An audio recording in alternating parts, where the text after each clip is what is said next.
अस्सलाम वालेकुम। किसी गांव में एक बहरा रहता था। उसका पड़ोसी बीमार हो जाता है। सब गांव वाले उसकी इयादत के लिए जाते हैं। उसने सोचा मुझे भी जाना चाहिए, लेकिन वो बहुत परेशान था क्योंकि मरीज की कोई बात समझ तो आनी नहीं। आखिरकार उसने फैसला किया कि वो ज्यादा देर तक नहीं रुकेगा। उसने सोचा कि मरीज से अमूमन 3 सवाल पूछे जाते। आपका क्या हाल है, किस डॉक्टर से इलाज करवा रहे, और ये कौन सी दवा ले रहे।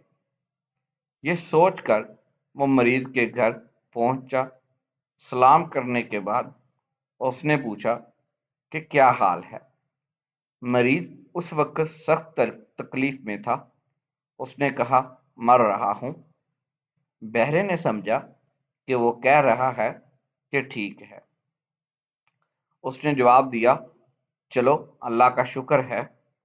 मरीज ये सुनकर गुस्सा हुआ। फिर उसने पूछा, किस डॉक्टर से इलाज करवा रहे। उसने गुस्से से जवाब दिया, इजराइल से।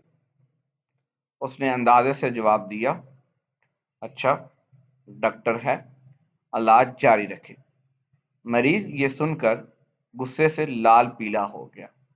बहरे ने तीसरा सवाल पूछा, कौन सी दवा ले रहे। मरीज ने जलकर कहा, जहर खा रहा हूं। बहरे ने कहा, अच्छी दुआ है, यही दुआ जारी रखें। नागा बिल्कुल नहीं करना, इंशाल्लाह जल्द ही सेहतयाब हो जाएंगे। मरीज ये सुनकर सब्र ना कर सका और कहा, दफा हो जाओ, दोबारा शक्ल ना दिखाई।